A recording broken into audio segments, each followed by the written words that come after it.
Profiling! Yun na yun. Yun na yung gusto kong gawin ng AP Bren ngayon. Talagang dominance. Kasi walang tangke-tangke. Anong tangke-tangke? Wala. Lahat tayo, lahat ng lanes dapat may kill potential. Bigyan natin sila ng malupit na welcome. Welcome talaga dito sa Group A netong AP Bren. And a lineup like this, the moment na mag-hit ka ng level 4, magwawala yung Guinevere, magwawala yung Lucian na to. Abangan nyo ng malupitan yung mga lanes na yun. Ayan na nga. Idol ng mga kids. Ang sarap ng Hello Panda. Naging prepared lang Totoo ako. naman, okay lang yan. Kumain lang niya sa gilid. Kasi right now, I think na Ogwen on the roam means na they have the ability to go a little harder. Kasi they can output so much damage and they only need to wait for the Phantom Execution nitong si Kyle TZ na lumabas. At pag lumabas na yung mga level 4 niyan, talaga, walang lalaban doon sa Turtle. Pag lumaban kayo, tagilid kayo. Yun ang signal dito ng AP Bren. Okay. Level 4, sabi ni Kurakart, yun ang oras ng AP Bren para maging aggressive sa ikot.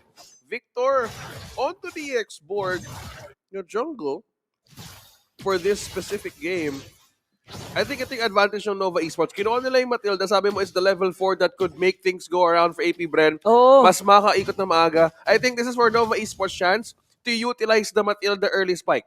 Ito na yun. Make or break para sa Nova Esports at talagang binigyan pa sila ng mga napaka-spicy na mage picks ng AP Bren. Actually, halos lahat sila right now is damage.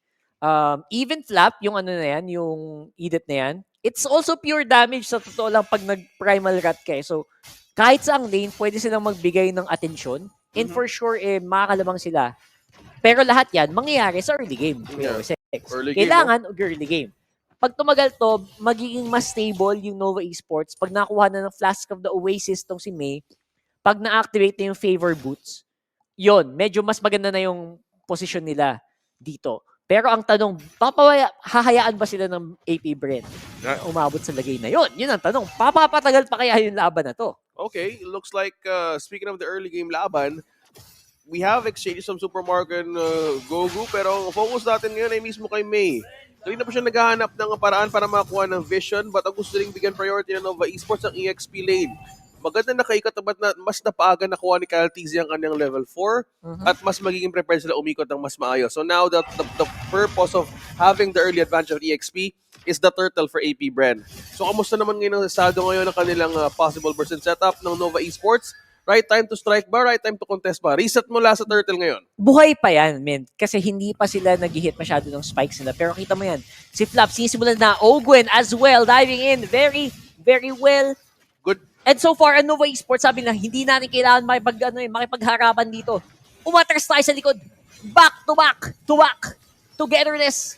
And there you go, the Violet Requiem activated. Victor ang unang makuha ng Turtle sa game na to. And the first blood mapupunta sa Nova Esports. Okay, having a great start for Team China. Meanwhile, down bottom, gusto na AP Bren makuha ng trade. Binitawan na ng third part, pero na mas maga ni Gogu. Pero kay Super Marco, mukhang hindi ata iwan. Magkalhibla na lang ang buhay. Kahibla!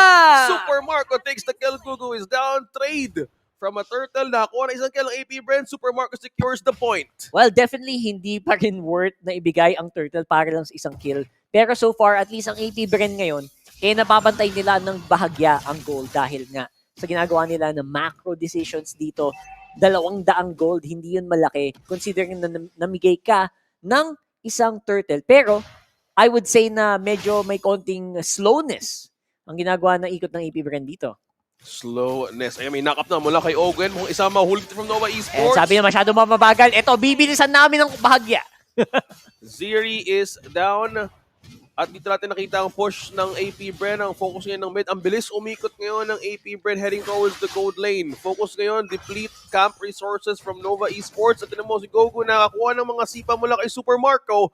AP Bren on the bottom side of this map. Continuing to hold, as you said, they're maintaining the siege minions. Yeah, kill potential. Sobrang taas pa rin ng kill potential ng AP Bren despite sa mga nangyari right now. Although may gamit na si Gogo dito sa kanyang Brody, medyo nakuha siya ng blade.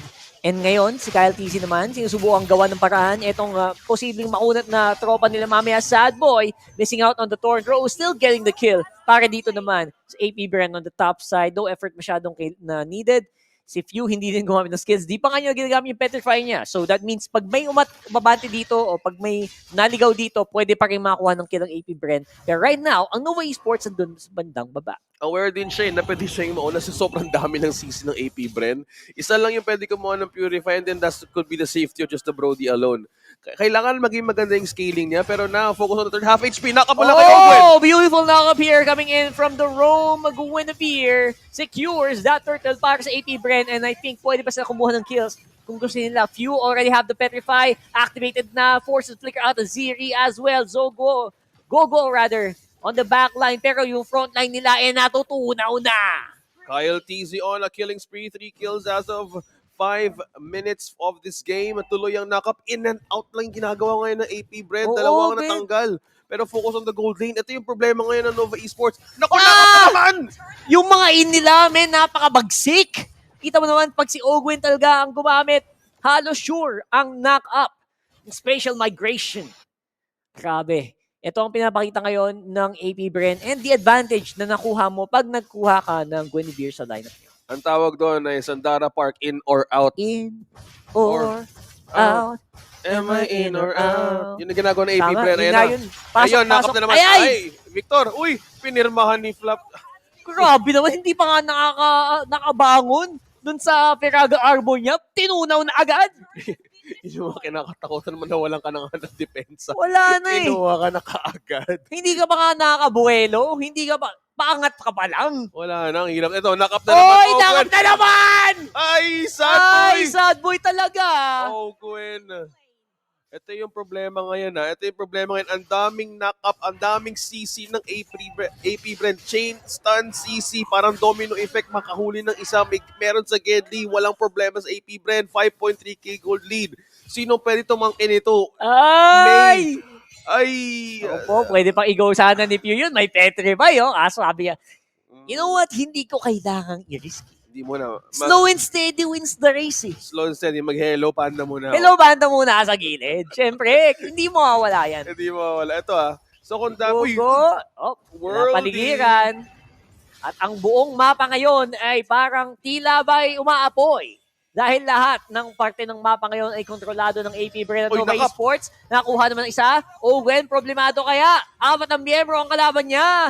Turtle going over to AP Brand pero ang sakripisyo niya at least ay may pinapuntahan. Wow, Nakuha ng objective ang AP Brand dahil doon. 4 from Nova. Hindi na pinabayaan si Master Ogwen. Kinailangan nila Nagalit kumuha ng may reach kasi pero Flaptiza may onward, may earth shatter then iniwasan ni Sadboy. Binuhos lahat ng ultimate kay Ogwen. Ito yung problema din nila eh. Tore nila sa taas, basag na. Nako, yun nga lang. Sa sobrang focus nila na mag-takedown si Ogwen, nakapag-push na taas si Kyle TZ. So, kailangan nila saluhin ang mismong macro problems na binibigyan ng AP Brand towards Nova. Tuwing may na-minus 1 dito sa AP Brand, para may malaking objective na nakuha sa kabilang parte ng mapa eh. There's a bigger There's picture. a trade. Yeah, the bigger picture. They're not seeing the bigger The picture. bigger picture, the macro is real para dito sa AP Brand sa ngayon. At kita mo lahat halos ng mga lanes dito ay lalawang for sure ang blue side dito ng AP Brand. Ayan, may TNC sticker, may AP Brand sticker. Naiiwan ngayon 4 na tore from Nova Esports. Item check muna tayo. 4 na tough boots ng COD. Even the War Axe. So, completely defensive items. Win, nakabalik kayo, win! Another one bites the dust. Kita mo yung pinaka-tanky na member ng Nova. Sinasaglit lang ng AP Brand. Mahirap din kasi si Sadboy, possibly in his head right now, kailangan ko makakuha ng setup, kailangan ko makakuha ng play para sa teammates ko. He's really trying his best to find a way or even a chance for AP Brand. Kaso the moment na tumalon siya, knock up kagad either kay Flap TZ, knock up mo lang kay Ogwen. Ang hirap. Actually, ang hirap talaga. Kung mahilain man siya ni May, pwedeng defensive lang sila ng mag-defense even sa kanilang mga tore. And yung lineup ngayon ng Nova, wala silang way para ma-punish yung ginagawa ni Owen. Oh, nakatayo lang ako, di ba? Speaking of, mamaya na yan. Isa Right lang. now, si Victor, binapatunan ng Nova lahat ng pwede nilang ibato. Pero hindi pa rin yun sapat. Uy! Uy, isang burst lang di Kuya Pio. Grabe naman, pati yung ball ay Super Marco sumasabay. Hindi talaga na nahihirapan talaga ngayon makakuha ang Nova Esports depensa. Kumukuha na maganda magkakataon pero Victor napipad naman No, ng po, ito na naman si Thornrose. Victor. Umaapoy. Na-trauma na kanina, hindi na hindi na tumambay, tumakbo lang diretso. Hindi na, wala na yung Firaga armor. Eh, wala na eh. Parang teka lang, Eagles ako dun ah. Eagles talaga, Kuya OSX. Right now, ayan na, sumabog na naman yung Firaga Arbor. Oh, Ayan na! Job brother! Ang dami ng set na ginagawa dito ni Ogwen, pero wala pa rin siyang ginagawa. Talagang maganda ang disiplina pinapakita ngayon ng AP Brent. Nakita ko yung sequence na ginagawa ni View tsaka ni Ogwen. May spatial migration Spatial jump, migration. knock up, tapos mismo si View, lilipad papunta dun sa target. Doon nagkakaroon ng problema ang Nova Esports. They actually respond right away at bigla na-trap sila doon. And then by the chain CC son of the nature lineup of AP Bren, huli ka agad sila mismo doon. So it's a big of a problem na paano sila gaganti dito in terms of defensive items? Paano sila makakuha ng damage items with the lead? 12.6k gold lead. 12.6k bro, 10 minutes pa lang. Actually, talagang tunaw lahat ng mahawakan dito ni Kuya Kyle TZ.